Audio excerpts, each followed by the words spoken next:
예, 안녕하십니까. 일렉트릭 아이디어 TV 권반장입니다. 오늘은 여러분들께 전기 기사 자격증에 대해서 취득하게 되면 어떤 이점이 있는지에 대해서 설명을 드리려고 합니다. 이런 설명하는 영상을 찍는 이유는 여러분들이 이 영상을 보고 이제 동기부여가 돼서 자격증 공부를 할 적에 좀 체계화하고 그 다음에 좀 이게 자극을 받아서 공부를 좀 더 잘했으면 하는 바람 때문에 본 영상을 찍는 거예요. 이거를 뭐 자랑질을 하려고 찍는 건 아닙니다. 여러분들이 이 자격증을 따면 어디다 써먹는지는 좀 알아야지 되잖아요. 저 같은 경우는 전기 일만 20년 이상 넘게 했었고요. 저는 뭐 설계부터 시공, 그리고 뭐 제조사 설계, 그 다음에 사업관리, 사업 예산관리, 뭐 다양한 분야에서 저는 경력을 가지고 있고 여러 회사들을 다녔어요. 그 부분에 대해서는 제가 어, 그 영상을 오래전에 찍었던 내용이 있으니 그거 보시면 되게 좋으실 것 같고요. 저도 뭐 자격증을 뭐 여러 개 가지고 있습니다. 그래서 뭐 한두 개 가지고 있는 사람들이 영상 찍어서 얘기하는 거랑은 저는 다릅니다. 그리고 저는 이 부분에 대해서 되게 고민을 되게 많이 했었고, 지금 이렇게 보고 있지만 이 테레비 뒤에 보면 여기 제가 정리를 했어요. 정리를 했지만 저는 공부한 데이터들도 사실 다 가지고 있어요. 나중에 이거를 여러분들께 책으로나 아니면은 인터넷에 카페를 만들어서 올려드리거나 할 겁니다.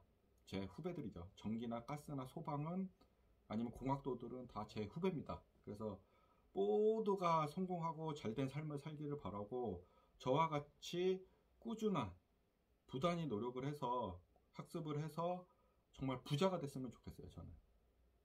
그리고 기술자가 좀 더 이게 우리나라의 위치에서 낮은 위치가 아닌 좀 더 나은 위치에서 일할 수 있기를 저는 학수고대 해봅니다. 전기기사에 대해서 이제 설명을 드릴게요. 전기기사는 우리가 이제 간단히 알아보면, 간단히 살펴보면 그 1차 시험이 있고 2차 시험이 있습니다. 1차 시험은 6과목, 그 다음에 2차 시험은 작업형, 아니, 필답형, 실기 시험으로 이제 치러지죠. 그리고 1차는, 1차 필기는 이제 전기기사, 전기이론, 회로이론, 전기기기, 회로이론, 전자기하, 뭐 제어회로 뭐 등등 해가지고 전력공학 등등 해서 시험을 보고 2차 실기 같은 경우는 수변전 설비가 이제 주죠. 왜냐하면은 전기기사는 이제 설계를 하는 자격증이기 때문에 이런 식으로 이제 나눠져 있어요, 비중이. 그래서 수변전 설비를 모르고서 전기기사를 취득할 수 없습니다. 어, 그래서 간략하게 이렇게 설명을 좀 드려보고요. 나중에 이게 자격증에 대해서는 필기서부터 실기까지 몇 개 영상을 찍어서 여러분들께 좀 더 자세하게 전략을 어떻게 세우고 공부를 해야 되는지에 대해서 설명을 드릴 겁니다. 이제 제 정도 레벨이 되면요. 사실은 전기 자격증 자체는 이렇게 딱 보면 되게 쉽게 보여요, 사실. 여러분들이 이제 공부하고, 처음에 공부할 적에는 자격증 시험이 어렵지만은 나중에 합격하고 보면 쉬워 보이잖아요. 저는 여러분들이 보는 시선보다 훨씬 더 쉽게 보여요. 물론 이제 공부를 하고 외워야 되면은 뭔가 어려울 수 있지만 이제 저는 이제 플랜트 설계를 했기 때문에 워낙 이게 많은 수식들을 보고 많은 계산들을 해왔기 때문에 지금 전기나 뭐 기술사나 이런 데서 나오는 문제들은 되게 쉽게 보여요, 저는요, 사실. 사실 좀 쉽게 보이는 경향이 있어서 어, 이제 여러분들께 어떤 포인트로 접근해서 봐야 되는지를 이제 좀 설명드릴 수 있을 것 같습니다. 어, 제가 이제 순서를 좀 빼먹지 않기 위해서 여러분들께 전기 기사나 전기 산업 기사를 취득하게 되면 어떤 이점이 있는지를 여러분들께 정확하게 현장에서 진짜 활용되는 분야를 가지고서 말씀을 드릴게요. 이거에 대해서 잘 아시는 분들은 법령만 보고서 얘기를 하지만 저는 현실에 맞게 여러분들께 설명을 해드릴 겁니다. 왜냐하면 저는 이 부분을 다 컨트롤 해봤거든요. 그래서 저는 정확하게 알 수가 있어요. 첫 번째는 선임입니다. 저도 지금 현재 제가 소속된 회사의 주선임으로 되어져 있습니다. 선임은 산업기사가 선임될 수 있는 범위와 전기기사가 선임될 수 있는 범위가 달라요. 이게 착각하지 마세요. 그러니까는 산업기사 같은 경우는 산업기사의 경우는 22.9kV까지만 선입이 돼요. 뭐 100kV라고 돼 있지만은 우리나라에 100kV는 없잖아. 154가 있지. 345 있고 765가 있죠. 그리고 22.9kV가 말단에 있잖아요. 배전전압. 그렇기 때문에 산업기사 같은 경우는 22.9kV에 일정 경력이 생기면 무한대 용량으로 22.9kV에서 할 수 있는 무한대 용량까지 선임이 가능한 거고, 그 이상이 되면은 154, 345, 765가 됩니다. 그러면은 이 선임은 기사밖에 안 되는 거예요. 일정 경력이 있어야 돼요. 기사 같은 경우 2년, 기술사 같은 경우는 취득하자마자 바로 무한대 전압, 무한대 용량 선임이 가능한 거고, 기능장도 선임이 가능합니다. 전기기능장은 아주 써먹기 좋은 우수한 자격증 중에 하나입니다. 요거에 대해서 이제 설명을 좀 드리고, 이제 제가 이 선임 부분에 대해서 하나를 다시 한번 설명해 드리면은, 그 22.9kV는 우리 일반 여기 도시에 있는 수변전 설비들은 대부분 다 22.9kV 수변전 설비라고 생각하시면 돼요.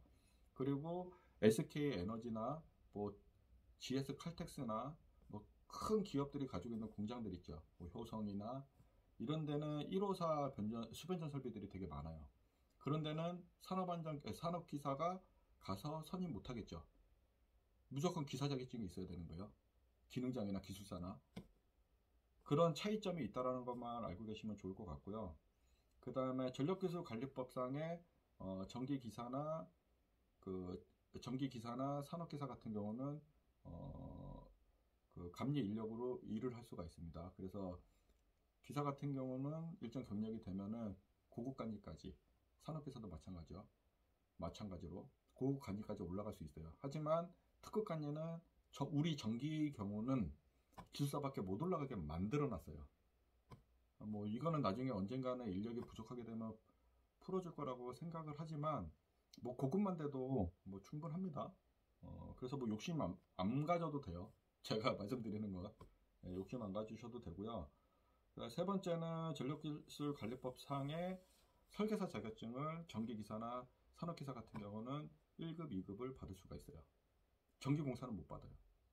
전기공사는 지금 받게 됐는지는 제가 좀 한번 확인을 해봐야 되는데, 예전에 제가 봤을 적에 못 받았는데 요거는 한번 확인해 볼게요. 아마 설계사가 전기공사도 받을 수 있게끔 바뀐 거는 같긴 한데, 선임만 안 되고 나머지는 다 오버랩이 없어진 거로 알고는 있긴 한데, 그거는 제가 한번 법령을 한번 찾아볼게요. 네 번째는 기술 인력으로 들어갈 수 있다는 거예요. 뭐 설계업을 할 적에 기술 인력이나 공사업을 할 적에 기술 인력이나 들어갈 수 있다는 거예요. 예전에는 이제 전기공사와 전기기사의 이제 업무 영역이 이제 구분이 되어 있었지만은, 지금은 전기공사와 기사는 이제 업무 영역이 거의 구분이 없어졌다는 거와, 선임 빼고는 전기기사와 전기공사 기사는 같다라는 게 제 결론입니다. 그런 거를 봤을 적에 하나를 더 할 수 있는 전기기사 자격증이 훨씬 더 여러분들께 가치 있는 자격증이라고 자신 있게 말씀드릴 수 있습니다. 만약에 두 개 중에 하나를 따신다 그러면 전기기사를 따시는 게 맞고요. 만약에 뭐 학부 때 쌍기사를 꼭 따는 게 낫다 그러면은 전기기사와 전기공사 기사를 과목 면접 받을 적에 하나를 붙고, 어차피 실기도 거의 8, 90%는 오버랩이 되잖아요. 그 다음에 필답형도 8, 90%가 오버랩이 되기 때문에 과목 문제도 1차 같은 경우는 있잖아요. 한 과목만 공부하면 되잖아요. 전자기하. 공사는 전자기하. 그 다음에 기사는 공사로 넘어갈 적에 전기 응용이나 공사재료, 이렇게 이제 과목 차이가 있죠. 그래서 다시 한번 정리를 하자면은 전기기사와 전기산업기사를 취득하게 되면은 선임할 수 있고, 감리 업무를 할 수 있고, 그리고 설계사 자격증을 받을 수 있다. 그리고 마지막으로 기술 인력으로 등록이 될 수 있다. 그래서 설계업을 하거나 공사업을 하거나 감리업을 할 적에 기술 인력으로 들어갈 수 있기 때문에 이 자격증에 대한 가치는 좋다. 또 하나, 전기기사 같은 경우는 전기공사와 다르게 선임이라는 걸 할 수 있어서 전기공사 기사보다는 좋다. 그리고 그 외에는 전기기사와 전기공사기사는 오버랩이 된다. 옛날에는 나눠져 있었지만은 지금은 다 붙여놨다. 이렇게 제가 이제 그 전기기사에 대해서 취득하면 어디에 취업할 수 있는지에 대해서 설명을 간단히 드렸습니다. 뭐 이게 지금 말씀드린 게 취업이기도 하고요.